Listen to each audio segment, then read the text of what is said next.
นี่โอกาสดีศิลปินคนบ่าวสามไอ้น้องห่วงมาสามไอ้น้องคือเก่ามาตามมานั่น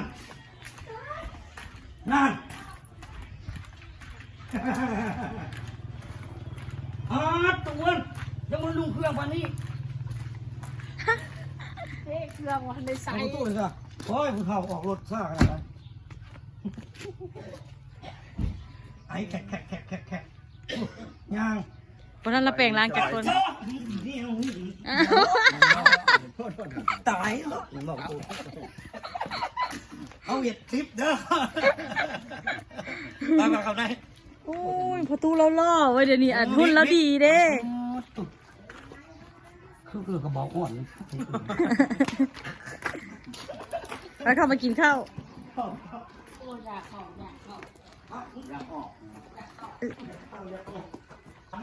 ตามกินมันร้องมองแม่ถ้าร้องเพลงง่ายเตะอุ่นแล้วยังมาเป็นไงมาจูบัดเมื่อเพลงเราไปกินซะบางหนักเลยเดินทางโอ้ยบางหนักหวานแน่แม่ว่ะครับกระโดดในเราสูงอ่ะเมื่อเพียงบางหนักมาเอาเชิญนั่งเชิญนั่ง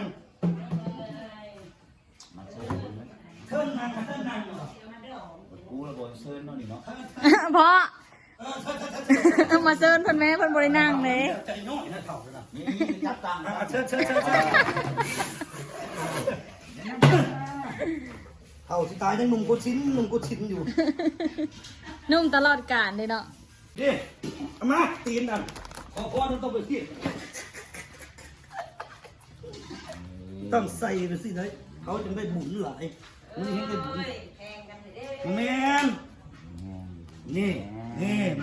ลำรวยนี่น้องทุกคนฮะนี่เดี๋ยวสิอันนั้น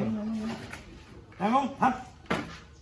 นี่โอเคนั่งแสงดาวีก็โอเคแล้วนั่งแสงดาวีก็ได้ตอบแล้วนี่เขาขอพรนะโอ้ยคนเดียวยังหงายอยู่เด้อไปยังได้เสร็จให้บุญเกิดนุ่งห่วงเสร็จเกิดเลยโชคดีธรรมดาเขาเสร็จไปนี่พ้นหมดนี่นี่เยี่ยม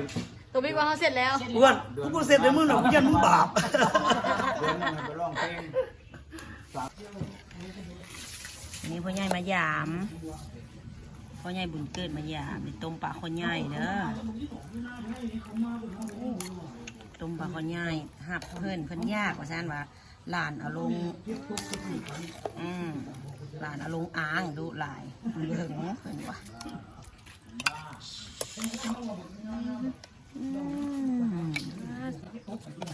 ต้มใส่กันแดงเด้ยักษ์ไว้เหมือนบ้าน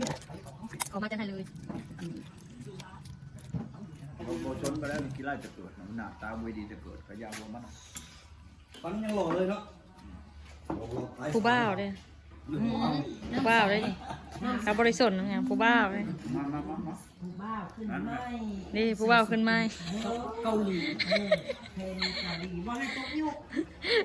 นุ่มโปสิเขาต้มโดนแท้บุกเขาจะใส่มุกล้วยแค่ว่าต้มปลาขอใส่หมดแดงมาเด้อบ่ท่านละกินเจ้าตัววิ่งน้ำฟินก่อนเลยต้มปลาขอใส่หมดแดงสุดยอดม่านเพื่อนหลานชายอยู่ดงขวางต้มปลาขอแซ่บต้มปลาขอใส่หมูแดงไม่ใช่ใส่ปลาขอรสชาตินี่แต่ก่อนกินอยู่ท่ามเห็นเลยบ้านนี้มากินอยู่บ้านเขาไปอยู่ในบ้านแซ่บขึ้นกันเลยทั่วสีขาวเพราะขาวพี่ขาวน้อยอยู่นี่เอามาล่าเห็ดอะไรจะพี่ไงเอาดินี่เอาใส่ปลาคอเนี่ยต้องให้ผู้ใหญ่เล็กน้อยมันหนาวนี่เด้อเนี่ยเอาสันแน่พัตหารนั่นเลยเขาบอกกินจะเครือมันหนาวคนเราสันเขากระบดติดใส่ดีต้องออกอยู่แต่เลยจงให้เขาก็ได้สีเหมาเลยเนาะกล้าว่าสีเหมาเลยเนาะเหมาสองขาวไก่เอาวิกันเข่าที่มันยังมีแจ๊เมาแล้วทำเอ้ยคุณยอดโอ้กินแซ่บบ่ เข้าได้เห็น เขาไม่เคยกินมกป่าอยู่เสียแซ่บชอบเอ้ยน้ำตาล เอื้อนยังกินนะสิเอื้อน ไอ้น้ำตาลไอ้น้ำตาล เอื้อนเช้าก็กินนึ่งหมู อันนี้ ป่านะคะ เบื้องบนนั่นมันปูนี้ เออ กินไปแล้วเรียบร้อยบดจ้องพวง กินไอ้เกี้ยง เอาคำหนึ่งเอาคำหนึ่งแซ่บๆแบบยัว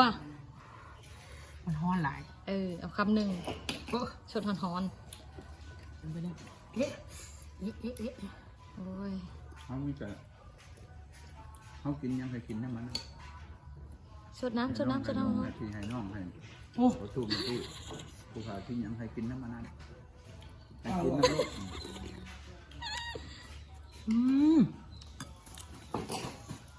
ยอดขึ้น ดอกเดี๋ยวให้ประตูนะนี่เกี่ยวมาเนี่ย เจ้าเพชรยังไง เอา โอ้เกี่ยวเผ็ดกันอยู่ประ เพ ตู ชรยังไง เกี่ยวมาใส่ประเด็กเนาะ สุดยอด แซ่บ มือแรงก็คือพ่อกันหยวนนะเนาะหยุดทะแคกทันเก่า บุญนะครับบุญ